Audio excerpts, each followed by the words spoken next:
Miking कहाँ गयो miking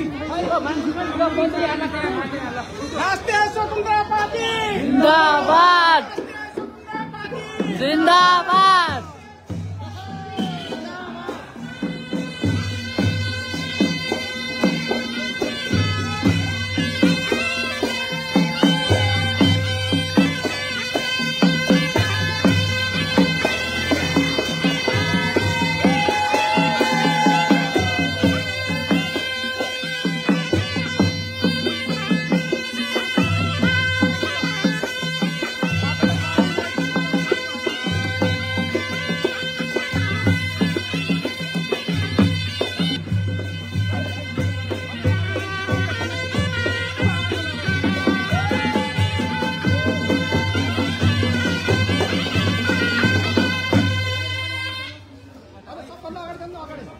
सबैभन्दा अगाडि जानु एकजना जानुस् न त्यहाँ एउटा साइडमा बस्नु त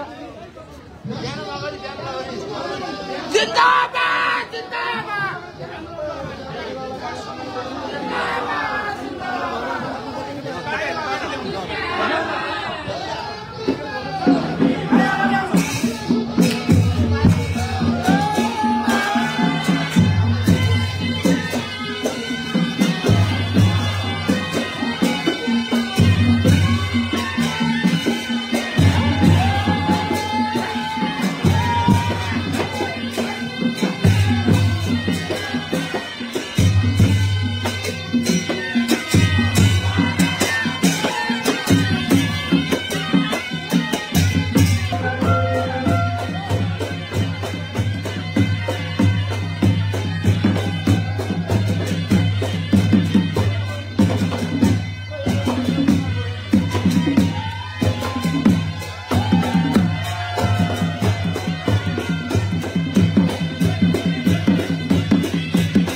जिन्दाबाद जिन्दाबाद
क्यामराम्यानले फसाद पर्ने भयो गुरु।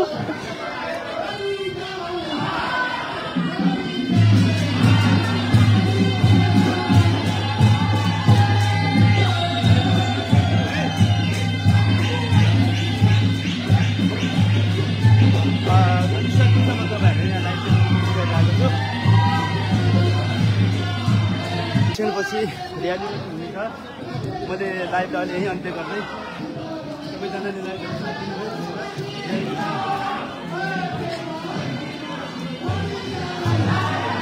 आजको बेलीको उपस्थितिमा राष्ट्रिय स्वतन्त्र पार्टीको सभापति सम्पूर्ण बेलीकी प्रदेश गाइजहरू अहिले भिड एकदम धेरै छ। दर्शक महान बाबुहरू आज ढोका छोड्ने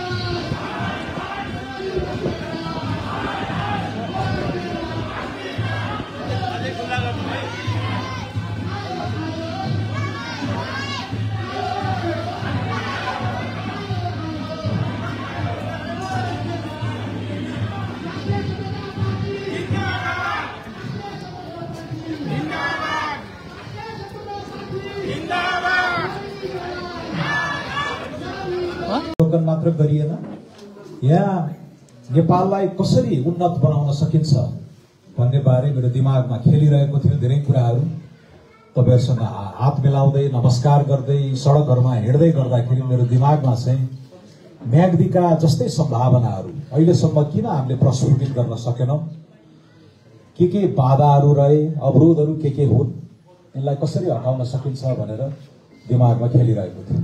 अघि साथीहरूले बोल्दै गर्दा पनि मैले अबको निर्वाचनपछि राष्ट्रिय स्वतन्त्र पार्टी यो देशको सबभन्दा ठूलो दल भएर आएर सरकारको नेतृत्व लिन सक्यो भने त्यो सरकारमा बसेर प्रमुख मन्त्रालयहरूको जिम्मेवारी लिएर काम गर्दै गर्दा म्याग्दीलाई त्यो आगामी मानचित्रमा कुन स्थानमा राख्ने भनेर दिमागमा मेरो खेलिरहेको थियो। 11 वटा हाइड्रो आयोजनाहरू छन् यो जिल्लामा। धौलागिरी हिम श्रृंखला हिजो बागलुङबाट हेर्दाखेरि यति आकर्षक, सानो जिल्लामा 60-62 हजार जनसंख्या भएको जिल्लामा 7 वटा 7000 मिटर भन्दा माथिको हिमाल तपाईहरुकै ठाउँमा छ। त्यसैले यत्रो सांस्कृतिक महिमा गल्लेश्वर महादेवको आज राम्रो पुजारी ज्यूले चाहिँ राम्रोसित सिकाउनु भयो, हामीलाई सुनाउनु भयो महिमा। काली गण्डकीबाटै उठेको त्यति ठूलो शिलामा त्यो धार्मिक महिमा बोकेको दक्षिण भारतबाट चाहिँ 10औं लाख पर्यटकहरू मात्र ल्याउन सकिने, मुक्तिनाथ जाने बाटो यही, चीन छुने कोराला नाका जाने बाटो पनि यही। त्यसैले भारत उदीयमान छ, चीन उदीयमान छ भनिसकेका छ। उनीहरूसँग जोड्नको लागि पनि म्याग्दी छिचोल्दै हामी जान सक्ने सम्भावनाको बारेमा पनि हामीले थप गृह कार्य गर्नुपर्नेछ। त्यहाँ आज तातोपानी बजारमा स्थानीय उब्जनीहरू पनि हेर्यौं। टिम्मुरदेखि लिएर बोडीदेखि लिएर धेरै अर्ग्यानिक उत्पादनहरू पनि हामीले हेर्न पायौं। सुन्तलाको पनि मैले कुरा सुने। यहाँ मेरा मित्र सुशील खड्काको गाउँ पनि त्यही नजिकै रहेछ, उहाँले पनि भन्दै हुनुहुन्थ्यो। तर गाउँहरू उजाड छन्, युवाहरू कोही पनि छैनन्। यही हलमा पनि सायद विदेशमा काम गर्ने अथवा पोखरा काठमाडौँबाट विदामा आउनुभएका केही युवाहरू बाहेक प्राय सबै एकदम पाको अनुभवी वृद्ध बुवा आमा दाजुभाइ दिदीबहिनीहरू हुनुहुन्छ। त्यसपछि सम्भावना यति ठूलो छ म्याग्दी जिल्लाको। म्याग्दी जस्तै सम्पूर्ण पहाडी भेगमा पनि हामीले यति ठूला कामहरू गर्न सक्छौं। तर यहाँ बसेर काम गर्न पर्ने युवाहरू सबै बाहिर छन् र म्याग्दीको हकमा त मैले पछिल्लो आँकडा हेर्न पाएको छैन। सबभन्दा धेरै रेमिटेन्स भित्रिने जिल्लाहरू मध्येको एउटा जिल्ला म्याग्दी हो। मधेसमा पनि धेरै डिप्रेसन भित्रिन्छ किनकि त्यहाँका युवाहरू पनि बाहिर जानु भएको छ, खाडी मुलुकहरुमा जानु भएको छ। तर म्याग्दीका मैले बुझे अनुसार अस्ट्रेलिया, अमेरिका जस्ता मुलुकहरुमा धेरै जानु भएको छ। डलरमै डिप्रेसन पठाउँदाखेरि राम्रै आम्दानी म्याग्दीमा आइरहेको छ। बेनी बजार माओवादी द्वन्द्वकालमा अलिकति ध्वस्त पनि भएको थियो। पहिलो आक्रमण यही नै भएको हो थियो जस्तो मलाई लाग्छ। दुनै बेनीहरू सुरुमा चर्चाहरू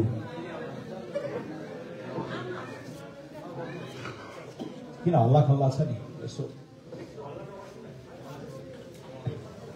यसरी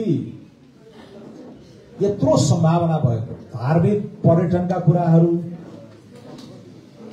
साहसिक पर्यटनका कुराहरू, व्यापारिक नाकाहरू, फ्ल्यासको लाइट बन्द गर्नु, उच्च मूल्यका कृषि उब्जनीहरू, लाइटको लाइट बन्द बिस्तारै यही बसी बसी पनि राम्रो इन्टरनेट बिजुली सडक भइदिने हो भने विश्वकै गिग इकोनोमी अर्थतन्त्रसँग गाँसिन सक्ने र युवाहरूलाई पनि केही संख्यामा अड्याउन सकिने सम्भावना भएको यो भेग मैले अहिले म्याग्दी, बागलुङ, पर्वत जस्ता जिल्लाहरूको कुरा गर्दै गर्दाखेरि यत्रो सम्भावना छ। यही बसी बसी राम्रो आम्दानी हुन सक्ने अवस्था पनि हामी सिर्जना गर्न सक्थ्यौँ, तर त्यस्तो भइराखेको छैन।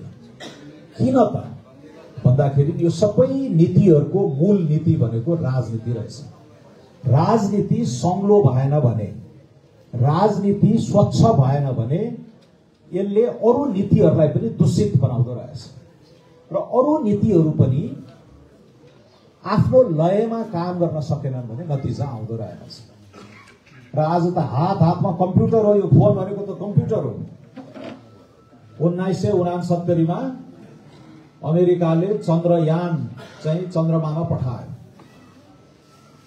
त्यो पहिलो पठाइएको त्यो रकेट भनौँ, त्यो रकेटमा प्रयोग भएको वैज्ञानिक तकनिकी आज तपाईँ हाम्रो त्योभन्दा बढी चाहिँ हाम्रो गोजीमा भएको फोनमा छ। त्यस्तो बोकेर हिँड्छौँ हामी। आज देश दुनियाँ कहाँ पुगिसक्यो। अहिले यही म्याग्दीकै यही हलमा बसी बसी अमेरिकामा के भइरहेछ, फ्रान्समा के भइरहेछ, जापान, अस्ट्रेलिया, भारत के भइरहेको छ सबै हेर्न सक्छ। त्यसैले युवाहरूमा त्यो आकांक्षा बढेको छ। राम्रो गर्न सकौँ भन्ने त छ, तर त्यो राम्रो गर्नका लागि, सफल बन्नका लागि त्यो वातावरण बनाउनको लागि राजनीतिको भूमिका हुन्छ। त्यसैले आदरणीय दाजुभाइ दिदीबहिनीहरू, अहिले मैले भन्न खोजेको मूल कुरो हामीले त्यो दीर्घकालीन भिजन भएको, सोच भएको, नीतिहरू पनि सही भएको, नियत पनि सफा भएको, अब्बल क्षमता भएको नेतृत्व नै पाएनौँ जस्तो मलाई लाग्छ। अलिअलि उहाँहरूले जाने बुझेको गर्नुभयो। राजनीतिक परिवर्तनहरूमा उहाँहरूको राम्रै भूमिका रह्यो। नेपाल एकदमै निरङ्कुश, अलिकति अलोकतान्त्रिक व्यवस्थाबाट बोल्न पाउने, लेख्न पाउने, स्वतन्त्र रूपले हिँडडुल गर्न पाउने, बसाइसराई गर्न पाउने, आफ्नो विवेकले सही ठहर्याएका, अर्कोको हक अधिकार नछिनिकन आफ्नो विवेकले सही ठहर्याएका धेरै कुराहरू, रोजाइहरू, आफ्ना व्यक्तिगतदेखि लिएर सामाजिक रोजाइहरू गर्न पाउने व्यवस्था, लोकतन्त्र उहाँहरूले लडेरै लिएर आउनु भएको। वाम पृष्ठभूमिका धेरै नेताहरूले पनि सङ्घर्ष गर्नुभयो। यो जात भात, महिला, उत्पीडित क्षेत्रहरू, लिङ्ग, यो सबै कुराहरूबाट चिरा परेको यो समाजमा सामाजिक जागृति ल्याउनको लागि, सशक्तिकरणको लागि नेपालका वामपन्थी शक्तिहरूले पनि राम्रो भूमिका खेल्नुभयो। यसरी कांग्रेस पृष्ठभूमिका दलहरूबाट लोकतन्त्रको लागि राम्रो योगदान भएको छ। वाम पृष्ठभूमिका राजनीतिक दलहरूबाट सामाजिक झकझक्याइ, सामाजिक सशक्तिकरणमा उहाँहरूको राम्रो भूमिका छ। तर आज विश्वेश्वर प्रसाद कोइरालाको कांग्रेस वा मनमोहन अधिकारीको कम्युनिस्ट पार्टी रहेन नेपालमा। आज त्यो गौरव गर्न लायकको विरासत बोकेका पार्टीहरू एकदमै दलतन्त्र, गुटतन्त्र हुँदै नेतातन्त्रमा सीमित भएको छ। उनीहरूले केही आसेपासे दलालहरू पाल्दछन्, राजनीतिक कर्मीहरूलाई पाल्दछन्। उनीहरूले यो प्रणालीमा दोहन गर्छन्, लुट्छन्, सेटिङ गर्छन्, निजी क्षेत्रलाई तर्साउँछन्।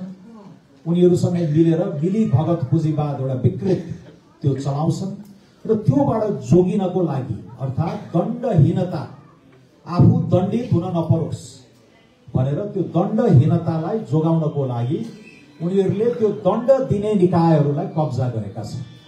यसमा शक्ति पृथकीकरणका लागि असाध्यै शाश्वत मानिने न्यायालयदेखि लिएर भ्रष्टाचारको छानबिन गर्ने अख्तियार दुरुपयोग अनुसन्धान आयोगदेखि लिएर नेपाल प्रहरी जस्ता निकायहरूमा पुरै आफ्ना वफादार मानिसहरूलाई भर्ती गरेर आफूले गरेको पाप, आफूले गरेको कुकर्मबाट जोगिनको लागि ती संस्थाहरूको कब्जा गरेका छन्। त्यसैले एउटा हातले लुट्ने, अर्को हातले त्यो लुटेको धन जोगाउनको लागि यहाँ नजर नपरोस् भनेर ती संस्थाहरू कब्जा गरे। यस्तो विकृत प्रणालीमा आजको राजनीति अडेको छ। अनि भित्रभित्रैबाट सुधार गर्न खोज्ने राष्ट्रिय स्वतन्त्र पार्टी जस्ता वा हामीभन्दा अगाडि आएका केही अग्रज अभियन्ताहरूलाई तर्साउने, धम्क्याउने, गलत मुद्दाहरू लगाउने, सोसल मिडियाबाट शास्ति दिने र यिनीहरूलाई गलाएर, थकाएर धपाइदिने देशबाट। अनि यस्तो उकुस मुकुसको वातावरणमा अस्ति भदौ 23 र 24 भएको जस्तो विस्फोट नभएर के हुन्छ? तपाईले यहाँ झ्याल ढोका थुनेर बिरालोलाई लखेट्नुभयो भने त्यसले के गर्छ? तपाईलाई नै चितोर्छ। त्यसैले त्यो भदौ 23 र 24 को जेनजी प्रदर्शनबाट प्रारम्भ भएर लिएको त्यो विध्वंस, त्यो विस्फोट एउटा प्रतिक्रिया थियो। यो प्रणालीलाई भित्रैबाट राम्रा मानिसहरू आएर संल्याउन सक्ने विधिहरू नहुने हो भने, ठाउँ नराखिदिने हो भने त्यसरी बाहिर विस्फोट हुँदो रहेछ भन्ने शिक्षा हामीले भर्खरै पायौं। र यति खोक्रो बनाइएको रहेछ यो राज्यलाई, त्यो दिन भदौ 24 गते यो देशमा राज्य नै थियो। प्रहरी एकजना पनि सडकमा थिएन, मन्त्रीहरू हेलिकप्टरमा कहाँ पुर्याए, बडो ठुलो ठुलो स्वरमा अहिले ललकारने प्रधानमन्त्री जसको शासन रहँदा रहँदै 19 जना अबोध नवयुवाहरूको हत्या गरिएको छ नरसंसार, उहाँलाई हेलिकप्टरमा चढाएर हेटौँडाको सुपारी टारमा गएर लुटाएर जोगाएर राख्नु पर्यो। अहिले त उहाँ ठुलो ठुलो कुरा गर्दै हुनुहुन्छ, तर नेपाली जनताले तिथि मिथि स्थान सबै याद गरेर बसेका छन्। यस्तो अवस्थामा अहिलेको राजनीति अडेको छ। तर खाली किन नेपालीहरू बढी राजनीतिकी कुरा गर्छन्? चिया पसलमा भेटे पनि राजनीति, नातेदारहरूको जमघट भयो भने पनि चाहिँ राजनीति, जुवाको खालमा एकछिन ब्रेक लिन पर्यो भने पनि राजनीति। एउटा चाहिँ सही रहेछ, त्यतिको ध्यान दिनै पर्ने रहेछ, किनकि सबै कुरो गरेर जोडिने। यही अघि म्याच कास्नु चीन भारतसँग जोड्ने यो कोरालादेखि लिएर चाहिँ तल भैरवासम्म सुनौलीसम्मको नाकालाई विस्तार गर्नु छ। लुम्बिनी, पोखरा, मुक्तिनाथ जोडेर यहाँ तपाईको 140 करोड भारतीय मध्येको 1% मात्रै जिन्दगीमा तिमी एकचोटि यहाँ आउनुपर्छ भनेर ल्याउने हो भने त हामीलाई त त्यसैले पाल्थ्यो। तर त्यतातिर हामीले ध्यान दिइराखेका छैन। आजका दिनमा पनि त्यो मध्यम वर्गीय 40-50 करोड त मध्यम वर्गीय पुगिसके। उसले जिन्दगीमा अथवा वर्षमै 1-2 चोटि विदेशमा गएर होलिडे बिदा मनाउन थालिसकेका छ सपरिवार। त्यसको सानो अंशलाई ल्याउनलाई पनि 10 मिनेट पनि आजका नेताहरूले विगत 35 वर्षमा छलफल गरेका छैन। चीनको त कुरै छोड्दियो, उनीहरू मध्यम वर्गीय होइन उच्च वर्गीयमा पुगिसके। झन्डै 40-50 करोड त्यहाँ पनि हाई इन्कम कन्ट्री भइसकेका छ। औसत आम्दानी नै $13,000 जति पुगेको छ। भारतको जम्मा 3,000 छ, चीनको 13,000 पुगेको छ। उनीहरू त युरोप अमेरिका घुम्छन् अहिले त, 10औं लाखको संख्या। त्यसको सानो एउटा हिस्सा मात्रै नेपाल ल्याउन पाइयो भने पनि हामीलाई त त्यसैले पाल्थ्यो होला नि त। उनीहरू यहाँ आउँथे, उनीहरूको औसत बसाइ हामीले लम्ब्यायौँ भने अघि भनिएका टिमुरहरू, अघि भनिएका सुन्तलाहरू यही खपत गर्थे। होटेलहरूका पूर्वाधारहरू खाली रहन सक्दैन। विदेशी कुइरेहरू आउँदा एउटा सिजन, भारतीय र चिनियाहरू आउँदा अर्को सिजन, त्यो अर्को बाँकी सिजनमा आन्तरिक नेपाली पर्यटन गऱ्यो भने त 12 मास पनि हामीले यसलाई गुजारा गर्न सक्थ्यौँ।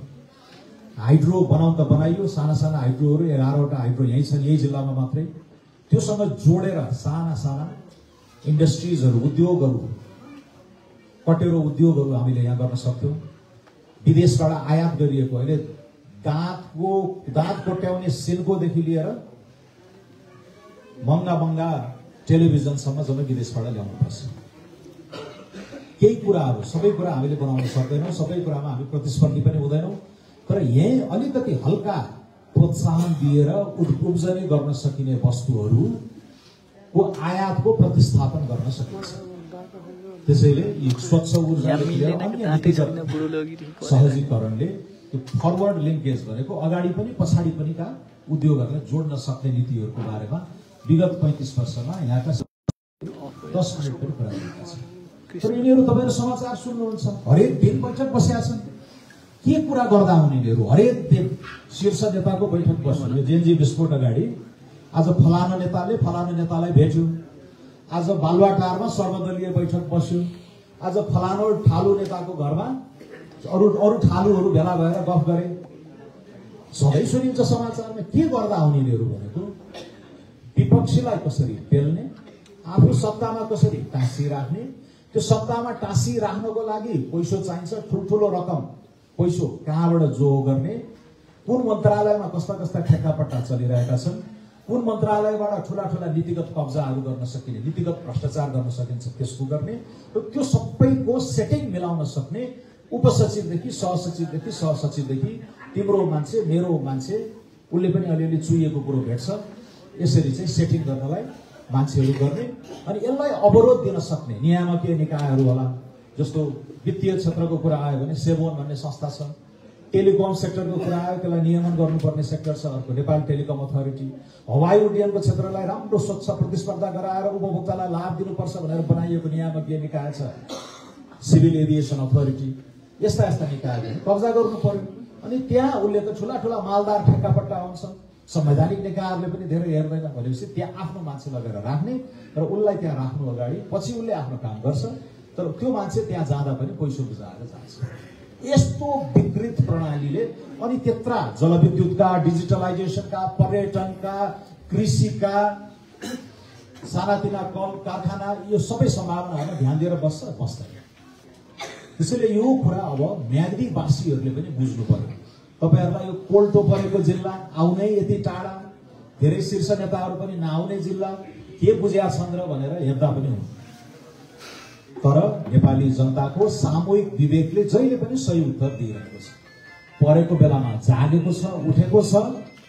व्यवस्था परिवर्तनमा पनि तपाईहरुले ध्यान दिनु भएको छ, योगदान दिनु भएको छ र अब त्यसको बेला आएको छ। अब 82 साल फागुन 21 गते आम निर्वाचन हुँदैछ। रवि लामिछानेले ठूलो आँट गरेर बनाउनु भएको यो पार्टी राष्ट्रिय स्वतन्त्र पार्टी घण्टी चुनाव चिन्ह लिएर एकचोटि मैदानमा आइसकेको छ। त्यति बेला हाम्रो तयारी पुगेन।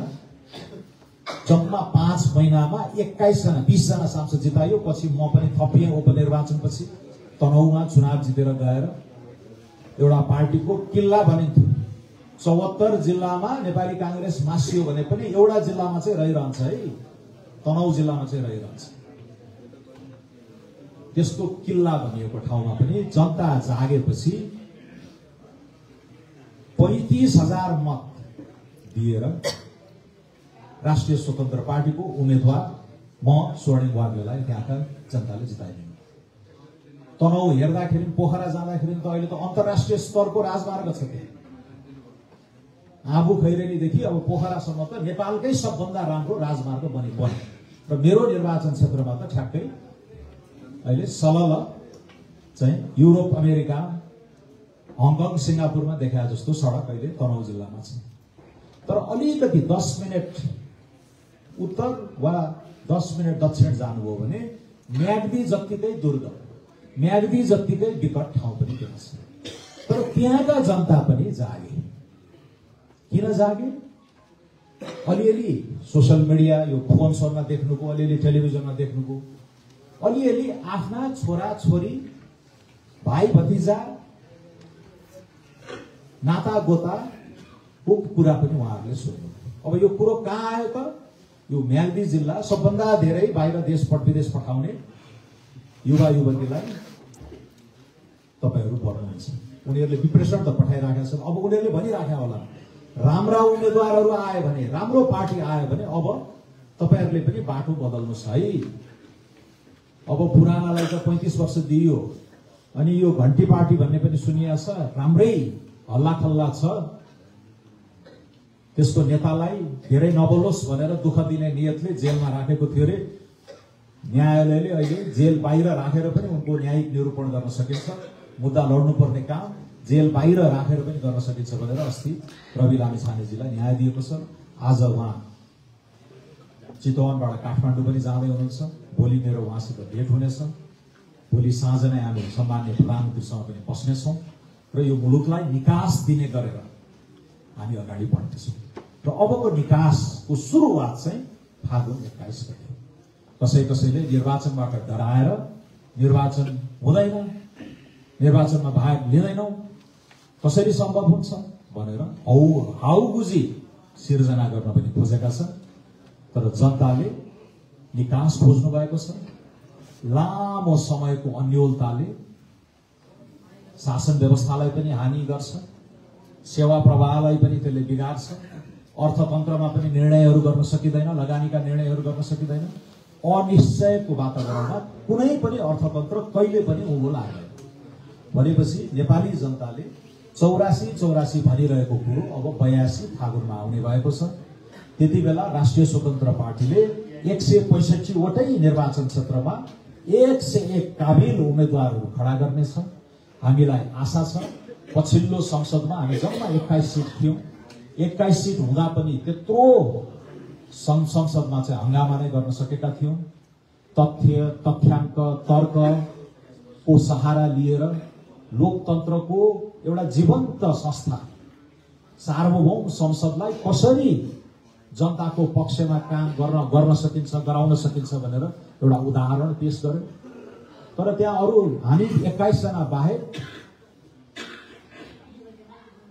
अरू 154 जना थिए। हामी भन्दा धेरै ठूलो संख्यामा अरू पार्टीका थिए। हामीले टाउकै फोर्दा पनि जति कराए पनि हामीले चाहेको जस्तो परिवर्तन ल्याउन गाह्रो भयो। यद्यपि यिनीहरूले यत्तिकै संख्यामा यो रासोपाका सांसदहरूलाई 21 बाट 121 पुर्याइयो भने त राम्रो गर्छन् भन्ने छाप चाहिँ अहिले नेपाली जनतामा बसेको छ। र त्यो प्रयोग, त्यो अवसर अब फागुनमा आउँछ। र हामी पनि यहाँहरूलाई अब्बल उम्मेदवारहरू प्रस्तुत गर्नेछौँ। रवि लामिछाने, स्वर्णिम वाग्ले, ढोल प्रसाद अर्याल लगायत हाम्रा अहिले संसदमा पनि सक्रिय रूपमा तपाईहरूले देख्नु भएको सोभिता गौतमदेखि डाक्टर तोसिमा कार्की, डाक्टर चन्दा कार्कीदेखि असीम शाह, शिशिर खनालदेखि मनिष झा, गणेश पराजुलीदेखि शिव नेपाली, 101 सांसदहरू तयारीका साथ चाहिँ संसदलाई एकदमै सशक्त बनाउन योगदान गरे।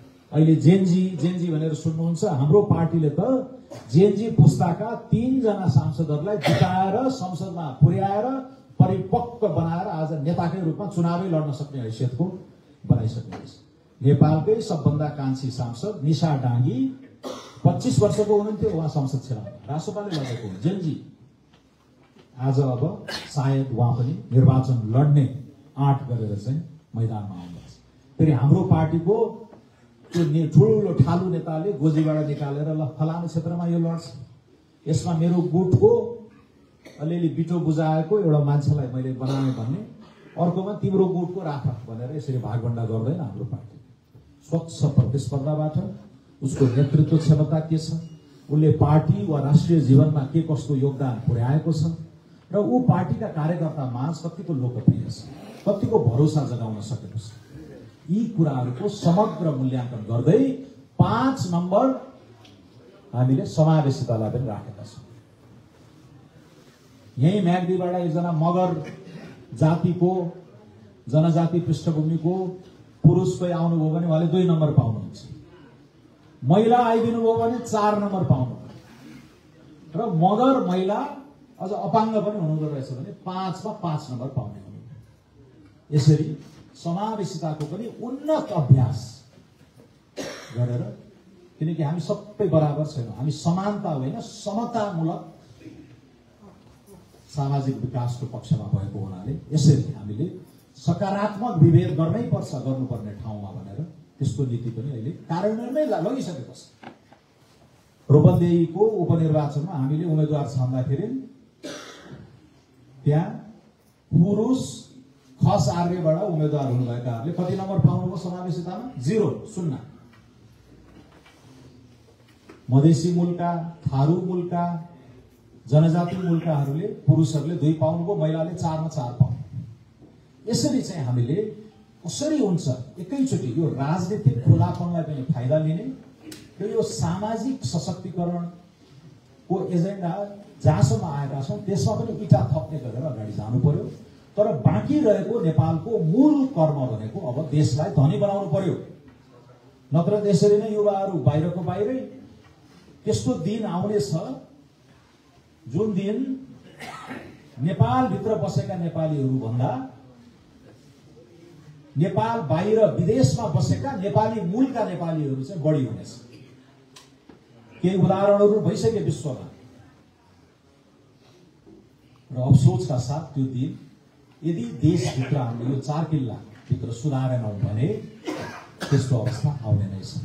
र बाहिरबाट पठाइदिएको पैसा नै हाम्रो आम्दानी हुने, बाहिरबाट किनेका सामानहरू नै हाम्रो उपभोग हुने र गरी खान खोज्ने, सम्मानजनक रोजगारी खोज्ने नेपालीहरूले बाहिरै जानै पर्यो। यस्तो खालको आर्थिक मोडेलले देशलाई धेरै अगाडि लाँदैन। अनि खालि हामी बेनी बजारको गीत गाउने, धौलागिरी हेर्ने, वर्षमा 2 चोटि फोटो खिच्ने, तर अन्य कुराहरू चाहिँ सार्थक यही नै उन्नयनका विषयमा हामीले गर्न नसक्छौँ। त्यसैले राजनीति महत्त्वपूर्ण भयो र पुरानाले 1 चोटि होइन, 2 चोटि होइन, 7-7 वटा चुनावमा दिन नसकेको समाधान राष्ट्रिय स्वतन्त्र पार्टीले हामी चाँडै दिन्छौँ र दिन सक्छौँ भन्ने आत्मविश्वास चाहिँ कहाँबाट आयो भन्दाखेरि हाम्रो बनोट नै फरक भयो। हामी राजनीतिमा पैसा कमाउन आएका होइनौँ। हामी अन्य पेसामा नाम दाम प्रतिष्ठा कमाइसकेर अब देशलाई त्यही दिनुपर्छ भनेर आयो र यहाँ आएर पैसा लुट्ने, पैसा कमाउने, 7 पुस्तालाई पुर्याउने त्यस्तो खालको मोडेलमा हामी छैनौँ। आसेपासे कार्यकर्ताहरू लिएर जाने, तिनीहरूलाई पोस्ने त्यस्तो राजनीति हामी गर्नेवाला छैनौँ। 1 कार्यकाल, 2 कार्यकाल, 3 कार्यकालसम्म जनतामा ताजापन दिन सकिने हैसियत र बाँकी रहेसम्म हामी प्रस्तुत हुनेछौँ। त्यसपछि हामी पछिको पुस्तालाई तयार गरेर चाहिँ नेतृत्व हस्तान्तरण गरेर अन्य पेसाहरूमा हामी जानेछौँ।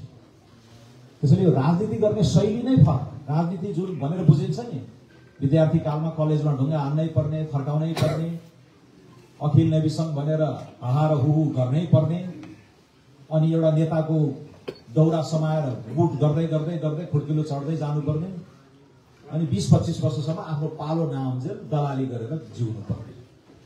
यस्तो खालको राजनीतिक मोडेललाई निरुत्साहित मात्र होइन, यसलाई चकनाचुरै पार्नुपर्नेछ। त्यसैले राष्ट्रिय स्वतन्त्र पार्टीले त्यो विकल्प लिएर आएको छ। राजनीति नै फरक ढङ्गले गरौँ। नेता भनेका पनि अलि फरक प्रकृतिका हुन्छन् र उनीहरूले नयाँ सोच लिएर आएका छन्। छोटो समयमा यिनीहरूले सुशासनको जगमा नयाँ आर्थिक नीति, नयाँ परराष्ट्र नीति, नयाँ शिक्षा, स्वास्थ्य नीतिहरूलाई कार्यान्वयन गरेर जनतालाई नतिजा दिने गरेर अगाडि जाने र यसको लागि पहिला जस्तो बन्दुक बोकेर, गोली हानेर, रगत बगाएर गरिने क्रान्तिबाट सम्भव भएन। बेनी बजारमा 3 दिन उफ्रेर पनि त्यो सम्भव भएन। एउटै माध्यम देशलाई नै जुरुक्क उठाउनको लागि एकै पटक 1 दिन 5-5 वर्षमा आउने त्यो लोकतन्त्रको महापर्व, त्यो निर्वाचनको दिनमा अल्छी नगरेर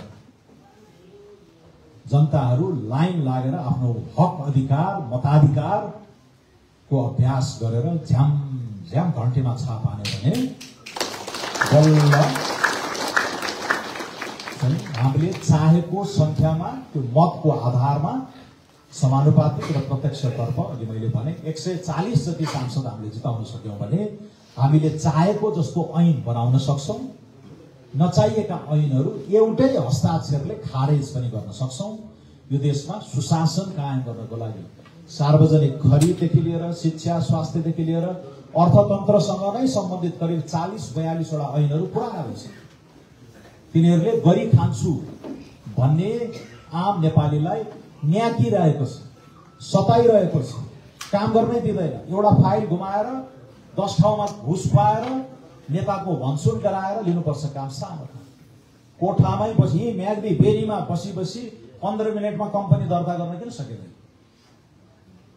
तिर्नै परे पनि 50 रुपियाँ, 100 रुपियाँ, 200 रुपियाँ ई सेवाबाट डिजिटल माध्यमबाट पठाएर त्यो घुस खान बसेका बिचका बिचौलिया तहलाई अनुहारै हेर्न नपर्ने प्रणालीमा लानलाई 2 हप्ता भन्दा लाग्दैन।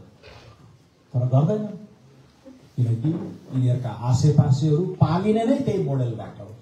त्यसैले हामीले त्यो मोडेल नै चकनाचुर गर्नुपर्छ भित्रको भनेर अगाडि लागेका छौँ। तपाईँहरूले युट्युब लगायत अन्य फेसबुक टेलिभिजनहरूमा देखिराख्नु भएको छ। रवि लामिछाने लगायत राष्ट्रिय स्वतन्त्र पार्टीका तमाम नेताहरूले राखेका विचारहरू, संसदमा हामीले बोलेका कुराहरू, यस्तै भाषणहरूमा तपाईँहरू गर्नुपर्छ। र अब बेला आयो। 2-3 वर्ष अगाडि हाम्रो पनि तयारी पुगेको थिएन होला। सिधै लगेर सत्तामा राख्यो भने पनि गर्ने के भन्नेमा अझै तयारी नपुगेको हुन सक्थ्यो। हामीले पनि 84 भनेका थियौँ। तर अब हामीमा आत्मविश्वास बढेको छ। हाम्रो सभापति पनि बाहिर आउनु भएको छ। अब हामी देश दौडा गर्छौँ। पूर्व मतदानलाई मत लगानीको रूपमा बुझ्ने गरेर, दान भनेको सित्तैमा दिनेलाई गरी खा भन्ने हो। लगानी भनेको यो मेरो हक अधिकार हो, एकचोटिलाई तिमीलाई म दिन्छु, मलाई यसको प्रतिफल चाहिन्छ भनेर माग्न सक्ने लोकतन्त्रको यो कन्ट्र्याक्ट हो, यो करार हो। नागरिक र राज्य बीचको करारलाई सार्थक अर्थमा हामीले अब अभ्यासमा उतार्नु पर्नेछ। म्याग्दी अघि मैले पनि भने, अलिक कोल्टो परेको ठाउँ, पुग्न पनि टाढा, धेरै जनसङ्ख्या पनि नभएको ठाउँ भनेर हेपिन्छ भने अब तपाईँहरूले यस्तो अब्बल उम्मेद्वार, घन्टी वाहक उम्मेद्वारलाई यहाँबाट जिताउनु पर्नेछ कि उसले म्याग्दीको आवाजलाई, जसरी जुम्लाको पिछडिएको एउटा क्षेत्रको सांसद 26 वर्षको कान्छी सांसद हाम्रो चाहिँ विनिता कठवायतले कर्णालीकै खस भाषामा समेत संसदमा बोलेर कर्णालीका मुद्दाहरू उठाउनु। त्यसैले आशा गरौँ म्याग्दीबाट पनि आगामी निर्वाचनमा तपाईँहरूले घन्टी चिन्ह लिएर प्रस्तुत हुने उम्मेद्वारलाई यहाँबाट जिताउनुहुनेछ। राम्रो पात्रलाई जिताउनु हो भने उनी आफै पनि सक्षम हुनेछन्। तर परेको खण्डमा हामीहरू पनि सहकार्य गरेर, उनलाई गाइडेन्स गरेर चाहिँ म्याग्दी जस्ता असीम सम्भावना भएका जिल्लाहरूलाई अब उसको जहाँ हक लाग्नुपर्ने स्तर हो त्यहाँ पुर्याउनको लागि राष्ट्रिय स्वतन्त्र पार्टी अब लड्नेछ। र यसमा तपाईँहरूले साथ दिनुहुनेछ। आजका मितिदेखि अब फागुन 21 सम्म धेरै समय छैन, 2.5-3 महिनाभन्दा कम समय छ। त्यसैले साङ्गठनिक विस्तार गर्ने, धेरैभन्दा धेरै आफ्ना नातेदारहरूलाई कन्भिन्स गर्ने र धेरैले भन्लान् होइन दिन त पहिलेदेखि नै अरूहरूलाई दिइराखेको हो भने त्यति बेला मेरो अनुहार सम्झिनु होला। यो स्वर्णिम वाग्ले भन्ने मान्छे आएको थियो, तनहुँमा जितेको रे। तनहुँ पनि हाम्रो जिल्ला जस्तै हो रे। त्यो जिल्लामा पनि यस्तै भन्थ्यो रे। अझ त्यहाँ त एउटा पार्टी बाहेक अरूलाई दियो भने त पापै लाग्छ भनेको ठाउँमा पनि जनता जागेपछि त्यो किल्लाहरू भत्कदा रहेछन्। ती पुराना विरासतहरू बगेर जाँदा रहेछन्, कालीगण्डकीमा बगाइदिए जस्तो। र नयाँ बिरुवा, नयाँ पालुवा, नयाँ सुरुवात गर्न सकिँदो रहेछ भन्ने उदाहरण, त्यो तनहुँको उदाहरण अब म्याग्दीमा यहाँ हजुरहरूले पनि उतार दिनु पर्यो भनेर म हुलाकी भनेर आएको, सन्देश बोकेर आएको। र म्याग्दीबाट राष्ट्रिय स्वतन्त्र पार्टीलाई